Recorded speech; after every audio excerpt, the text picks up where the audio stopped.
하나님의 말씀 요한계시록 11장 1절에서 6절 말씀까지 제가 공독해드리겠습니다. 다 같이 기도하셔서 하나님의 말씀을 공독하겠습니다.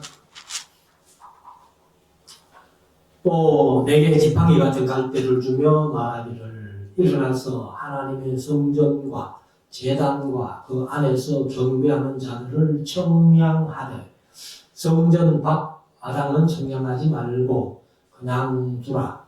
이것을 이방인에게 주었은즉 저희가 거룩한 성을 42달 동안 짓밟으리라. 내가 나의 두 증인에게 권세를 주리니 저희가 굵은 베옷을 입고 1260일을 예언하리라.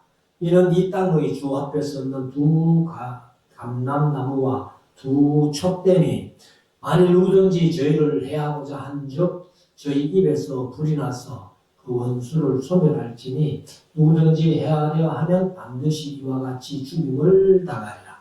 저희가 권세를 가지고 하늘을 닫아 그 예언을 한 달 동안 비 오지 못하게 하고 또 권세를 가지고 물을 변하여 피 되게 하고 아무 때든지 원하는 대로 여러 가지 재앙으로 땅을 치리로다. 아멘. 작성하시고 이제 하나님의 말씀을 묵상하는 시간인데요. 오늘 오후 시간에는 요한계시록 11장 말씀을 우리가 함께 묵상하며 노래나누기를 원합니다. 요한계시록은 1장에서 세 가지만 하면 된다. 내본 것과 이제 있는 일과 장차될 일. 그래서 내본 것은 1장 20절에서 설명을 했고 내본 것은 1장 20절인데 오른손에 7별의 비밀, 그 다음에 7등배다 이렇게 표현했습니다. 7별은 7교회의 사자들이요 메신저라는 얘기예요. 영어 성경은 엔젤, 천사로 되어 있는데 그건 잘못된 겁니다. 물론 헬라어 앙겔로스에서 엔젤이 나왔어요. 그렇지만은 천사로 보기보다는 사자, 메신저로 보는 게 맞다. 그리고 이제 있는 이런 2장 3장에서 7교회 형편들, 칭찬만 들은 두 교회, 책망만 들은 한 교회, 칭찬과 책망을 아울러 들은 네 교회. 그런 교회들은 그때도 있었고 세대마다 있고 지금도 있고 예수님 재림할 때까지 언제나 존재하는 그런 이제 있는 일, 보편적인 관점에서 보면 되고 장차될 일은 이제 6장부터입니다. 근데 4장, 5장은 장차될 일을 보기 위해서 하늘이 열리고 이리로 올라오라 해서 요한이 올라가서 하나님 보좌 있는 것과 그 다음에 5장에서 7인으로 봉한 책 그것을 누가 뗄 것인가 하는 그런 장면. 그래서 4장, 5장은 천상의 예배 광경이다 이렇게도 표현을 합니다. 그리고 장차될 일은 6장부터 22장까지 쭉 나오는데 그러면 6장에는 이제 7인을 떼는데 6인은 사건을 가져오고 마지막 7째 인은 사건을 가져오는 게 아니고 7 마파를 가져온다. 그래서 7 마팔이 사실은 8장, 9장에서 불립니다. 그럼 7장은 뭐냐? 7장은 하나님께서 그 성도들의 이마에 인을 치는 인치는 사건이에요. 그래서 7장이 이제 본론이고 예표는 에스겔서 9장. 9장 전체를 보면 좋지만은 딱 한 절을 한다면은 9장 4절이에요. 그래서 예루살렘 성에 이 가정한 모습들을 보고 슬피 울며 이제 눈물 흘리는 자들 그들 이마에 인을 쳐라 했고 사륙하는 기계를 잡은 5 천사가 사륙할 때에 인 맞은 사람에게는 가까이 가지도 마라 그렇게 했던. 그래서 이제 요한계시록 7장이 인치는 장면이고 그리고 이제 8장, 9장이 나팔 부는데 8장에 4 나팔, 9장에 2 나팔만 붑니다. 그리고 한 나팔, 이제 마지막 나팔이 11장에서 불려지는데, 오전 시간에 10장을 하면서 마지막 나팔 예고라고 힘 센 천사가 한 발은 바다에 한 발은 육지에 오른손을 높이 들고 하늘을 향해서, 근데 그 천사가 가진 작은 책, 이것을 요한에게 네가 받아서 먹어라. 먹을 때 입에는 꿀같이 달지만은 배에는 쓰게 될 것이다 하는 그런 이제 마지막 나팔의 예고를 10장에서 했고, 오늘 이제 11장은 드디어 마지막 나팔이 불려집니다. 그런데 마지막 나팔이 불려지기 전에 1장 1절부터 11장 1절부터 14절까지가 이제 또 다른 얘기예요. 그래서 오늘 본문을 1절부터 6절까지만 읽었고, 제목을 뭐 두 정인이라고 그렇게 했습니다만, 사실 두 정인, 두 감람나무, 두 등대, 이렇게 이제 다 해도 괜찮다. 근데 11장의 주제는 14절부터 나오는 두 화가 지나갔으니 이제 한 화가 남았다 하는 한 가지 화, 마지막 나팔이 11장의 주제가 됩니다.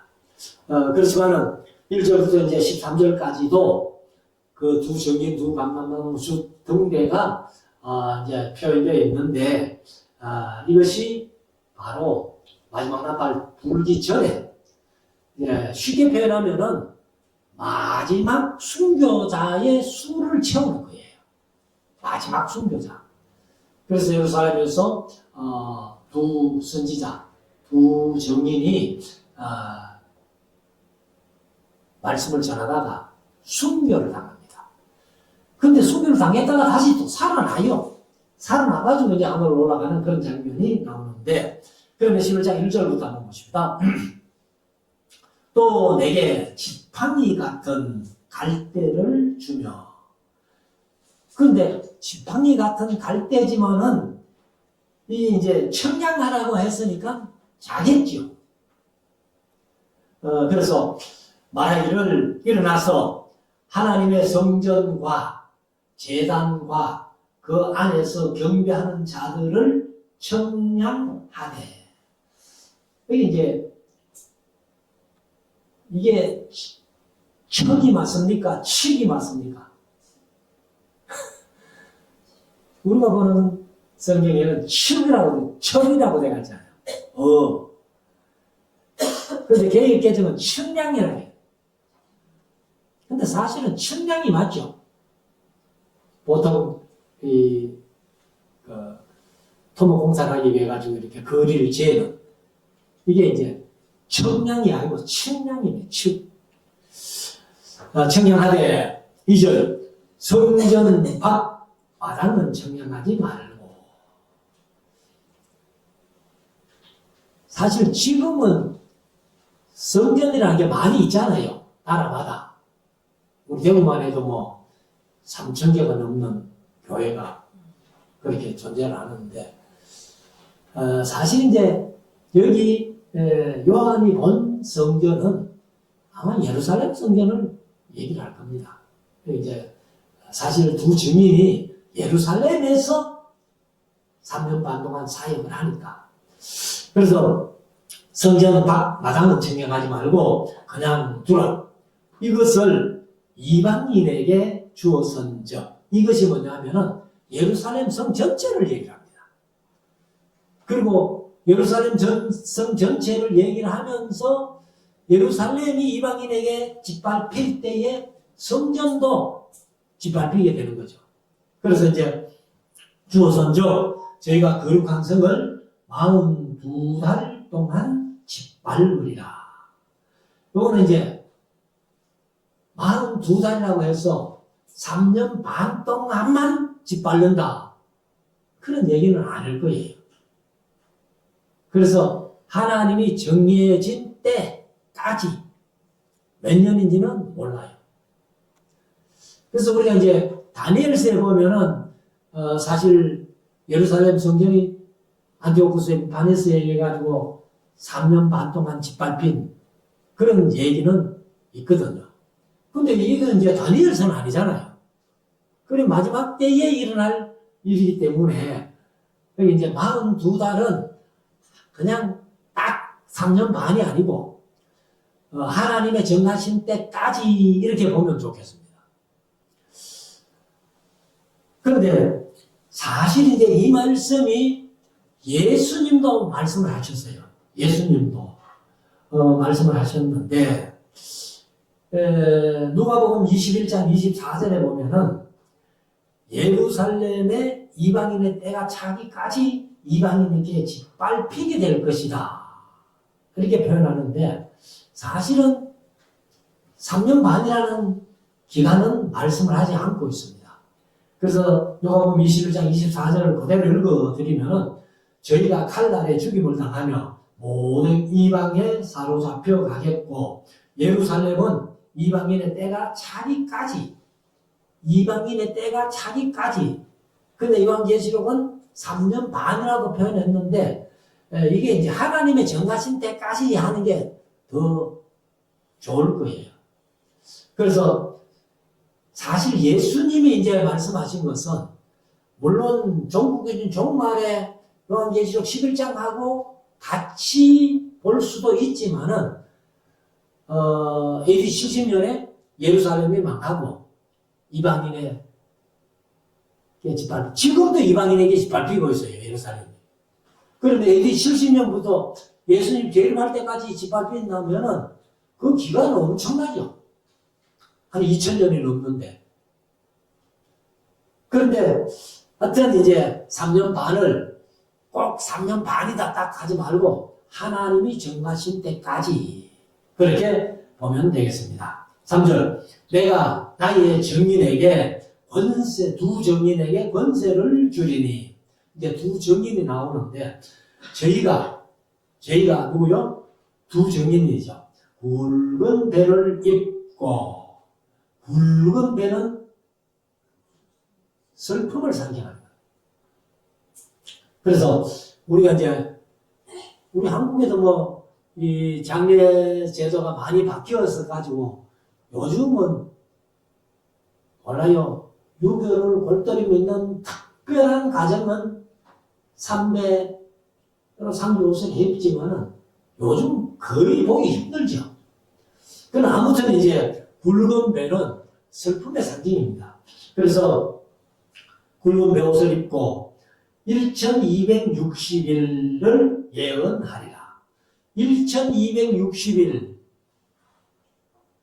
더 간단하게 표현하면 42달 또 더 간단하게 표현하면 3년 반 더 간단하게 표현하면 한때 두때 반때 그렇게 되는 거예요. 1260일이나 42달이나 3년 반이나 한때 두때 반때나 다 똑같은 표현이에요.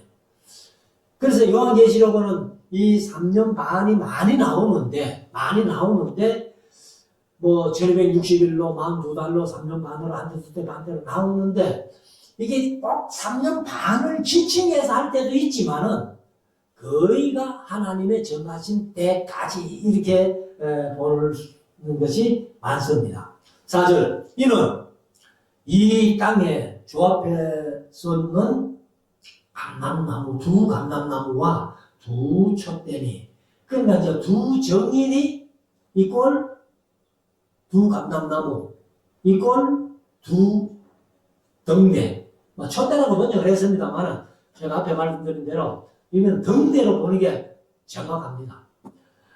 그래서 두 감람나무와 두 등대니 했는데 이 두 감람나무 두 가지 이런 표현이 우리가 스가랴서에서 봤죠.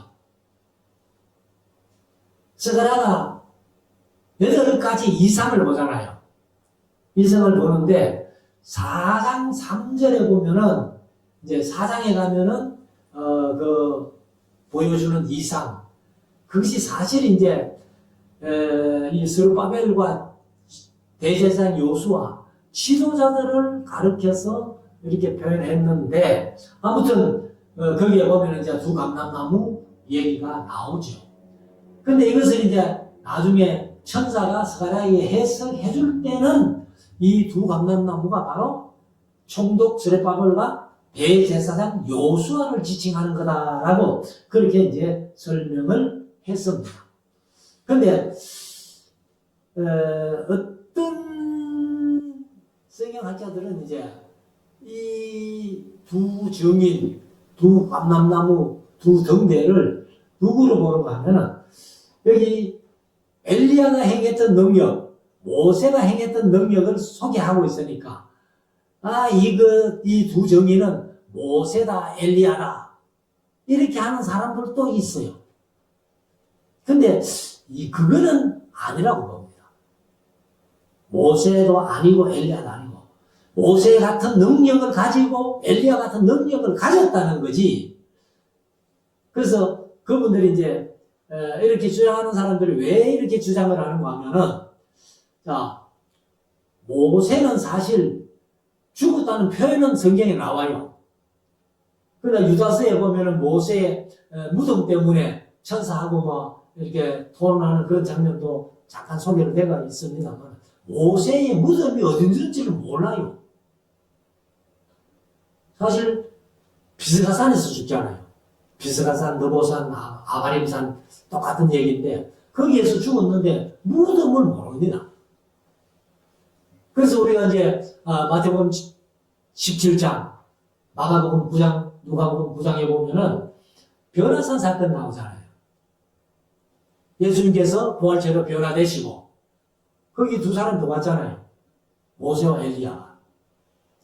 그래서 모세는 무덤도 모르고 엘리야는 죽음을 보지 않고 성천해버렸기 때문에 이 모세와 엘리야가 다시 와가지고 예루살렘에서 이제 순교당했다. 그렇게 표현하는 사람들이 있다는 거예요. 근데 그것은 너무 무리한 주장이다. 이렇게 생각을 합니다. 그래서 아무튼 이제 이 스가랴서 4장의 두 감람나무, 여기는 이제 두 감람나무 수척대, 두 정인, 이렇게 이제 표현하는데, 자, 5절. 만일 누구든지 저희가 누구요? 두 정인을 해하고자 한 적. 그러니까, 이것들이 뭐, 이렇게 마지막에 예루살렘 와가지고 막 복음 전하는 것을 보고 죽여버려야 되겠다 하고, 이제 해하고자 한 적, 저희 입에서 불이 나와서 그 원수를 소멸할지니 누구든지 해하려 하면 반드시 그와 같이 죽임을 당하리라. 그래서 이 사람들이 이제 자기들을 해하려고 사람들이 달려들면은 입에서 불이 나와가지고 그 해하려는 사람을 죽인다는 거예요. 사람 입에서 불이 나와요. 뭐 우리가 이제 가상 생물이지만은 영은 불을 품잖아. 근데 그게 실존한 생물이 아니니까 불을 품는 영은 없어요. 아무튼 누구든지 이제 그 두 정인에게 도전하든지 그렇게 하면은 1260일 동안 이제 42달 3년 반을 그 예루살렘에서 전도하게 되는데, 그때에 이제 이들을 해하고자 하면은 그 입에서 불이 나와가지고 이제 죽임을 당하는 겁니다. 자, 6절. 저희가 권세를 가지고, 저희가 누구요? 두 정인이에요. 두 정인인데 권세를 가지고, 어떤 권세를 가졌느냐? 엘리야의 권세, 모세의 권세를 이제 가졌다는 겁니다. 그래서 하늘을 닫아 그 예언을 하는 날 동안 비 오지 못하게 하고, 이게 엘리야의 능력이에요. 엘리야는 이제 3년 반 동안 비가 오지 못하게 했는데, 이 사람들도 3년 반을 사역하면서 이런 권세를 행하는 거예요. 또 권세를 가지고 했는데 스테반본에는 한마디가 더 있습니다. 또 하고 물들에 대한 그래서 이제 물을 피로 변하게 하는 권세가 있다는 거예요. 그런데 우리 번역 성경에는 이제 그냥 또 권세를 가지고 했는데 물들에 대한 하고 물에 대한 권세를 가졌다는 거예요. 그리고 권세를 가지고 물을 변하여 피 되게 하고 아무 때든지 원하는 대로 여러 가지 재앙으로 땅을 치리로다. 그래서 권능을 가지고 물을 피로 변하게 하고 이제 사실 개역 개정은 또 권세를 가지고 물을 변하여 피 되게 하고 이렇게 표현을 했습니다. 그래서 바로 모세의 하던 일 10가지 재앙을 내리기 전에 사제 한번 재앙 이제 이런 일이 있었고 또 10가지 재앙 속에서도 이런 일이 있었습니다. 7절 저희가 그 증거를 마칠 때에 그러니까 3년 반쯤 마쳤다는 거예요. 사역을 마칠 때에 무적행으로부터 올라오는 짐승이 그러니까 사람들은 이 엘리야의 능력, 모세의 능력을 가진 이 두 정인을 감당을 못하는 거예요. 감당을 못하는데 이게 이제 무적행은 아빌 수 없어 밑이 없는 구덩이다 이렇게 표현했는데 그 무적행에서 올라온 짐승이 저희로 더불어 전쟁을 일으켜 저희를 이기고 저희를 죽을 터인즉 이건 뭐 전쟁이라기보다 싸움이죠. 전쟁은 나라 대 나라가 붙어야 전쟁이 되는 건데 이건 두 정이라고 예루살렘 사람들이 감당을 못하니까 짐승 하나가 무적행에서 올라와가지고 이제 두 정인하고 싸우는데 이건 전쟁이라기보다 싸움이라고 해야 맞을 것 같습니다.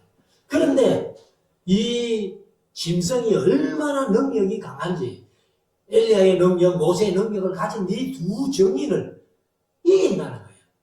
이겨가지고 그들을 죽인다는 겁니다. 그래서 죽일 터인 이렇게 얘기를 하는데 저희 시체가 두 정인에 이제 죽었으니까 시체가 있을 거 아니에요. 시체가 큰 성 길에 있으리니 장례식도 안 해주는 거예요.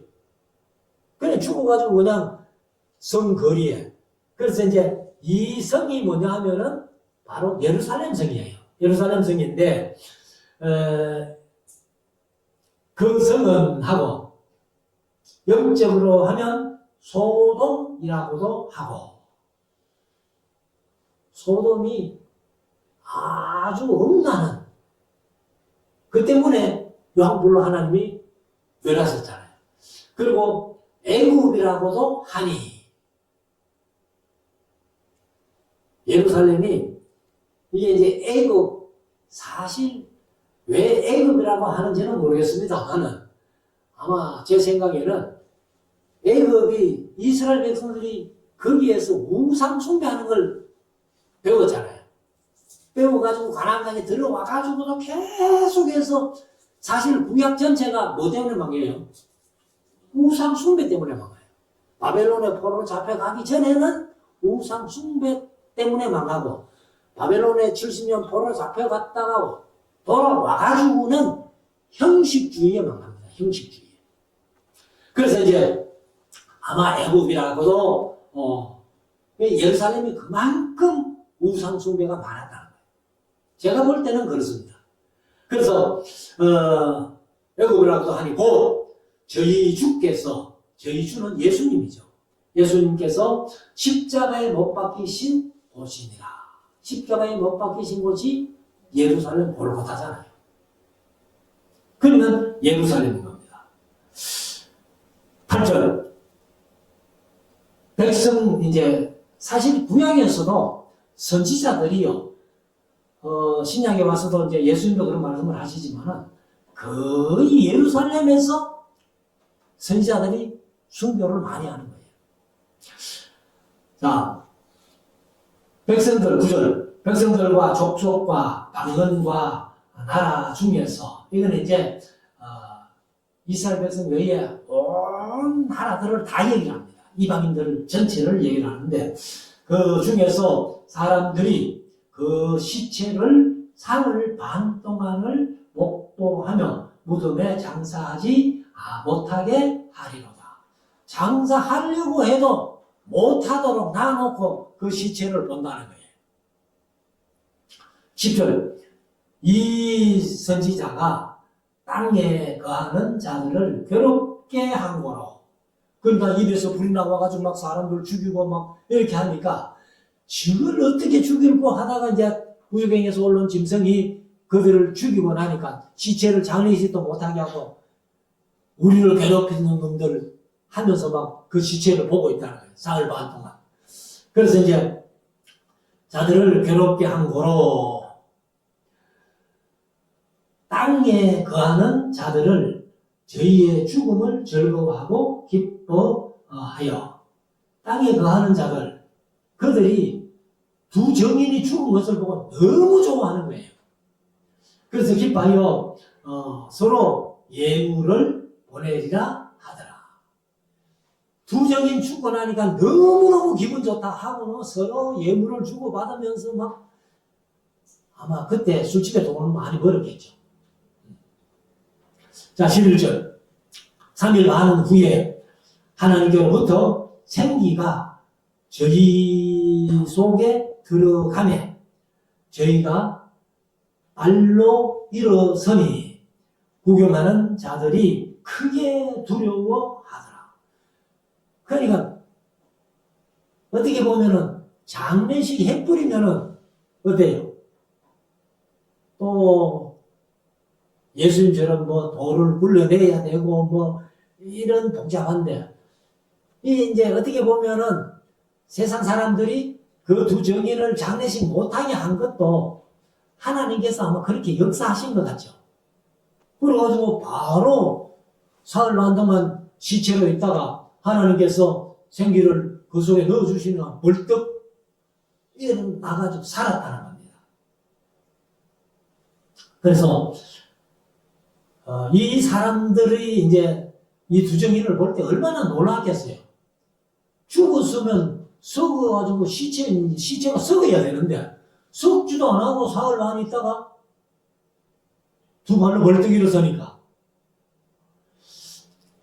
그래서 12절 하늘로부터 큰 음성이 있어 이리로 올라오라 함을 저희가 듣고 구름을 타고 하늘로 올라가니 저희 원수들도 구경하더라. 그러니까 여기도 이제 구름을 타고 보다도 구름이 휩싸여 가지고 이제 예수님처럼 이렇게 이제 하늘로 불러 올린 겁니다. 하나님께서. 그렇다고 예수님은 아니죠. 13절 그 시에 큰 지진이 나서 성 10분의 1이 무너지고 예루살렘 성이 10분의 1이 무너진다는 겁니다. 이것도 이제 우리가 어떻게 보면 마지막 때에 한 징조라고 이제 그 사인으로 볼 수 있겠죠. 예루살렘 성이 10분의 1이 무너졌단다 하고 뉴스에 나오면은 두 정인이 이제 성천하고 하늘로 올라가고 이런 일이 있구나 이렇게 이제 생각할 수 있죠. 그리고 지진에 죽은 사람이 7,000명이나 된다는 거예요. 지진에 죽은 사람이 7,000이라 남은 자들이 두려워하여 영광을 하늘의 하나님께 돌리더라. 사실 이 회개할 수 있는 기회 마지막이 6번째 이럴 때 하늘에서 별이 떨어지고 지진이 일어나고 성과 산과 섬이 막 자리에서 옮겨갈 정도로 그래도 그게 이제 회개할 수 있는 마지막 기회인데 그 이후에는 거의 회개가 없거든요. 그런데 이 사람들은 그 모습을 보고는 하나님께 영광 돌리더라 한 거 보면은 회개한 것처럼 변했어요. 그래서 7,000명이 죽고 나니까 어떠라 싶어서 이제 아마 하나님을 믿고 회개했는지는 모르겠습니다만 그래서 그 마지막에 구원 얻을 자는 아무도 모릅니다. 하나님만 아시는 거예요. 자, 그래서 이제 14절에 둘째 화는 지나갔으나 천사가 아마 얘기했겠죠. 그러니까 화가 있으려고 했는데 이제 다섯 번째, 여섯 번째 화는 구장에서 두 나팔을 불고 그 다음에 11장의 마지막 나팔 하나 남았는데 둘째 화는 지나갔으나 보라 셋째 화가 속히 이르리로다. 그래서 이제 셋째 화는 뭐예요? 셋째 화는 바로 일곱 번째 마지막 나팔을 불고 나면은 우리 성도들하고는 이제 관계없는 화가 있는 거예요. 그 관계없는 화가 뭐냐? 16장입니다. 16장. 16장이 뭐예요? 일곱 대접을 쏟는 거예요. 하나님의 진노의 대접을 쏟는 거예요. 그래서 마지막 나팔이 불려지면은 하나님의 진노의 대접 7개가 쏟아지면서 땅이 거의 망합니다. 거의. 뭐 해와 달과 별들도 침을 받아가지고 망하니까. 그래서 제가 자주 그런 말씀을 들어봤습니다만은 사실 7 대접을 쏟을 때에 땅이 사람이 살 수 없을 정도로 망하는데도 불구하고 그래도 목숨이 끈질기게 살아남은 사람들이 있어요. 살아남은 사람들을 위해서 하나님은 뭘 만들어줘요? 새하늘과 새 땅을 만들어줘요. 이거는 새하늘과 새 땅이 천국의 새하늘과 새 땅 아니고 이 땅. 그러니까 7 대접을 쏟고 나니까 사람이 전혀 살 수 없을 정도로 땅이 되는데 그래서 이사야서 65장 17절이 그 말씀이에요. 새하늘과 새 땅을 창조하리니. 그래서 제가 성경 얘기를 하면서 다른 목사님들 중에서 이사야서 65장 17절에 새하늘과 새 땅을 천국으로 보는 목사님들도 있더라. 그건 천국이 아니라 하니까 왜 아니냐. 그래서 65장 20절 한번 읽어봐라. 그 백세 되어 죽는 자는 얼라이겠고 백세 못 되어 죽는 자는 저주를 받은 자라. 천국에서 죽음이 있다는 게 말이 되나? 그러니까 목사님들 깜짝 놀라는 거예요. 자, 그래서 아무튼 이 마지막 나팔을 불게 될 때에 큰 화가 남았는데 그 큰 화가 어떤 사건이 일어나는 거면은 16장 바로 7 대접이 쏟아지는. 근데 7 대접은 우리 성도들하고는 관계없다. 7인 떼는 거, 7 나팔을 부는 거는 성도들이 다 통과해야 되지만은 16장에 나타난 7 대접을 쏟는 것은 우리 성도들하고는 전혀 관계없는 일이다. 그래서 이 첫 번째 이제 새 화가 남았는데 화가 있으려다 했는 새 화 중에서 첫 번째 화는 9장에 이제 그 7장에서 내 천사를 바람을 붙들고 묶어놨잖아요. 그것을 이제 9장 14절에서 풀어주니까 엄청난 전쟁이 일어나는 거예요. 전쟁이 일어나가지고 사실은 남은 인구 3분의 1이 죽는 거예요. 4분의 1은 벌써 앞에 인을 뗄 때에 4분의 1이 죽었고, 그래서 이제 다섯 번째 나팔을 불 때는 전쟁이 일어나가지고 3분의 1이 죽는 거예요. 그러면 이제 처음부터 지구 인구의 과반수가 죽는다. 그리고 이제 두 번째 화는 뭡니까? 첫 번째 화는 제가 설명 잘했는데 첫 번째 화는 5달 동안 입 맞지 않는 사람들에게 정갈의 권세를 가지고 괴롭힌 일. 그게 이제 첫 번째 화고 두 번째 화가 결박된 천사를 놓아주면 일단 전쟁이 일어나가지고 3분의 1이 죽는 화. 그 다음에 이제 세 번째 화가 일곱 대접이 땅에 쏟아지는 화. 이렇게 봅니다. 그래서 이제 셋째 화는 성도들에게는 관계없고 666표를 받은. 근데 이것도 666 하면 안 된다는 거예요. 반드시 666이라고 해야 된다. 이렇게 얘기를 합니다.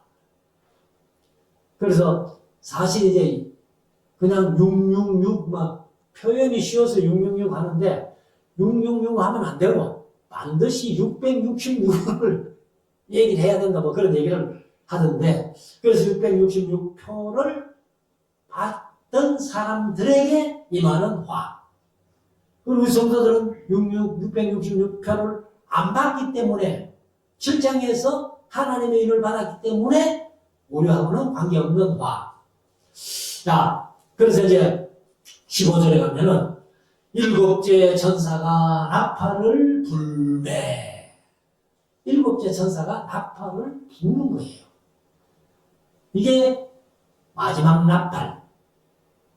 그래서 고린도전서 15장 51절 52절 데살로니가전서 4장 15절 16절 복음과 같이 이루어진다는 겁니다. 그래서 마지막 나팔을 불 때 이제 마지막 나팔을 불면은 이제 우리 성도들에게 일어나는 사건이 뭐냐면은 휴거 사건이에요. 휴거 사건인데 데살로니가전서 4장 15절 16절에 보면은 그 당시까지 살아있는 사람이 변화되는 게 문제예요. 죽은 자들이 부활하는 게 문제예요. 그러니까 부활이 문제잖아요. 그러니까 이제 부활과 이 변화 사건은 거의 동시 사건이다. 뭐 그렇게 봅니다만은 그러나 성경이 이제 순서가 먼저 일어나고 했으니까. 근데 여기 부활은 불신자의 부활은 아닙니다. 성도들만 부활하는 거예요. 불신자의 부활은 천년 뒤에 또 부활이 있습니다. 그래서 이 나팔을 부르는데 그 일곱째 나팔을 불매하고 거기 뭐 메모를 하나 해놓으면 그때 이제 성도들의 휴거라고 써놓으면 되겠어요. 휴거 사건인데 하늘에 큰 음성이 나서 가로되 세상 나라가 우리 주와 그 그리스도의 나라가 되어 그가 세세토록 왕노릇 하시리로다. 사실 우리가 이제 마태복음 28장 18절에 보면 부활하신 예수님께 세상의 모든 권세, 하늘과 땅의 모든 권세를 주셨다 그랬잖아요. 그런데 하늘과 땅의 모든 권세를 예수님이 받았는데도 불구하고 예수님이 이 땅에 그 권세를 활용할 수 있어요, 없어요? 지금도 안 되잖아.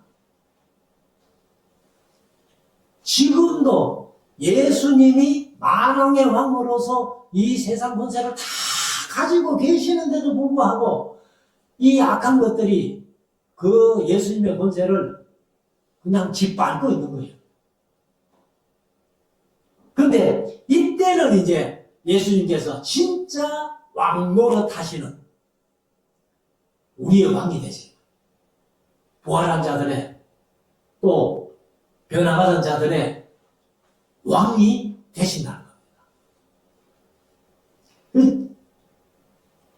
마태복음 28장 18절에서 하늘 땅의 모든 권세를 예수님이 받았지만은 지금도 예수님의 그 권세를 이 땅에다가 활용을 못 하시는 겁니다. 자, 그래서 이제 마지막 나팔 불 때에 이 성도들이 부활하고 호련히 변화받아가지고 예수님이 왕이 되는 그런 이제 일이 일어나는데 16절 하나님 앞에 자기 보좌에 앉은 24 장로들이 엎드려 얼굴을 대고 여기 이제 우리말 성경에는 번역 하나 안 했는데 그들의 얼굴을 대고 그들이 있어요. 그래서 24 장로들이 그들의 그 24 장로들이 얼굴을 대고 어디에 대요? 땅에 대는 겁니다. 땅에 대는 것이 뭐라고? 바로 경배하는 겁니다. 경배. 그래서 대고 하나님께 경배하여 가로되 감사하옵나니 이렇게 되는 감사하옵나니 누구께? 여기 우리말은 번역을 안 했는데요. 당신께 헬라어로 쉬 하는 말이에요. 쉬. 그러니까 이 성경에는 자주 이 하나님을 향해서 당신이라는 표현을 쓴 적이 제법 많아요. 여기도 이제 당신께 하나님께 안 하고 쉬 하는 헬라어가 당신, 너 그런 뜻이에요. 근데 하나님 향해서 너라고 못하니까 당신께 감사하옵나니 옛적에도 계셨고 시방도 계신 주 하나님 곧 전능하신 이여 친히 권능을 잡으시고 왕노릇 하시도다. 그 예수님도 왕이 되시고 하나님도 왕이 되시는 거예요. 자 18절 이방들이 분노하매 주의 진노가 임하여 죽은 자를 심판하시며 좋은 선지자들과 성도들과 또 물은 대소하고 그러니까 큰 자든지 작은 자든지 그 말입니다. 대소하고 주의 이름을 경외하는 자들에게 상 주시며 또 하늘을 망하게 하는 자들을 멸망시키실 때로 쏘이다 하더라. 그러나 우리가 그냥 예수 믿고 구원받는 것 그것도 큰 복 중의 복이죠. 근데 기왕에 예수 믿고 구원 받았으면은 나중에 하나님 앞에 상 받을 일까지 하자는 거예요. 그래서 이제 나중에 15장에 가면은 믿는 자들에게는 뭐예요? 보상. 믿지 않는 자들에게는 보응. 이렇게 나와요. 그래서 우리가 사는 날 동안에 하늘의 상을 사올 수 있다는 겁니다. 그래서 기왕에 예수 믿을 바에야 그냥 겨우 천국 가는 정도의 믿음이 아니라 상 받을 정도, 하나님 앞에 보상 받을 정도를 하자는 거예요.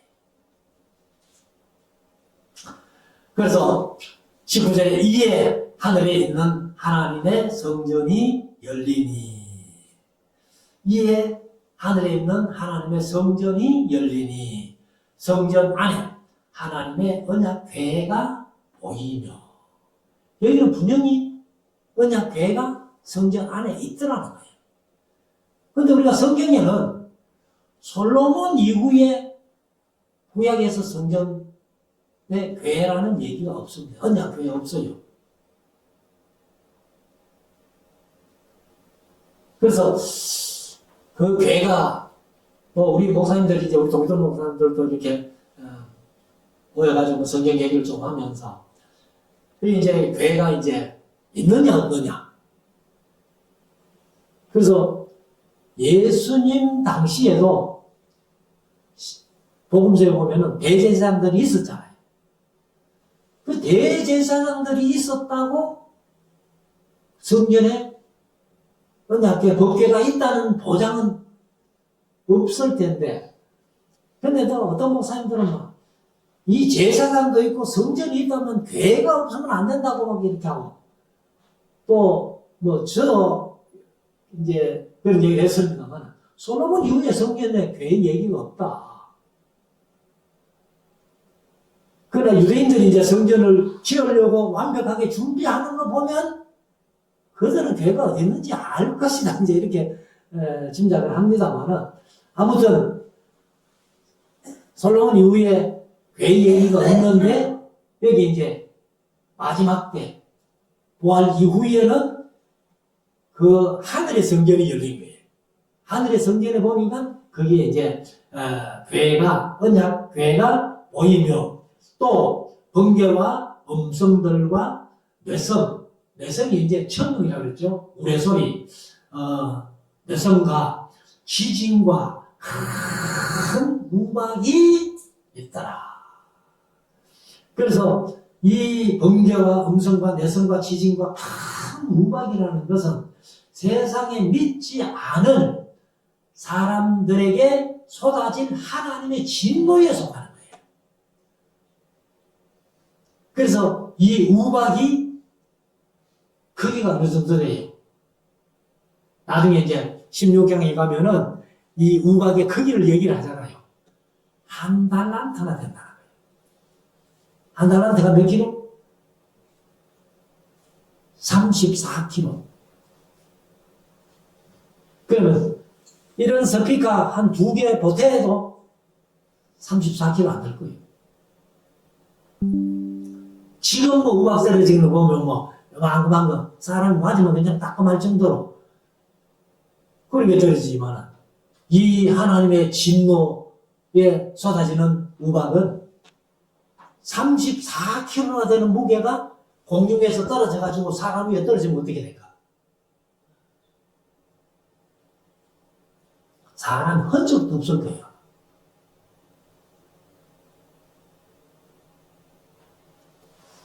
그래서 하나님께서 이제 세상에 쏟아 부을 7 대접 하나님의 진노 중에 한 가지 들어가는 거예요. 그래서 번개, 음성, 뇌성, 지진, 우박 이것이 이제 하나님의 7 대접을 쏟을 때에 진노의 대접을 쏟을 때에 일어나는 것입니다. 그래서 이것은 이제 7째 나팔을 불 때의 화는 우리 성도들하고는 관계없는 화. 믿지 않는 자들에게 7 대접이 쏟아지면서 그래서 이제 다시 말씀드리지만 세상에 다 사람이 전혀 살 수 없을 정도로 망하고 그래도 생명이 끈질겨서 살아남은 자들에게 이사야서 65장 17절 새하늘과 새 땅을 하나님이 만들어주시는 그런 모습을 우리가 볼 수 있습니다. 그리고 이제 다음 주에는 12장부터 갈 텐데 요한계시록에서 가장 어려운 문제가 요 12장부터 14장까지를 어떻게 해석하느냐 그거예요. 이것을 이제 그냥 쭉 일직선으로 놓고 보면은 요한계시록은 안 풀립니다. 그래서 성경 공부할 때 말씀드렸습니다만 12, 13, 14장은 보다 압축된 역사 해설. 그래서 지금으로 보면은 과거의 일이 있지만은 지금으로 볼 때는 마지막 예수님 재림할 때까지 일어날 미래도 있다는 거예요. 그것을 이제 이해해야 이 11, 12, 13, 14장이 풀리는 겁니다. 그래서 우리가 이 요한계시록을 바르게 이해하고 잘 깨달아서 예수님의 재림을 준비하면서 깨어 신앙생활하는 우리 모두가 될 수 있기를 주의 이름으로 축원합니다. 기도드리겠습니다.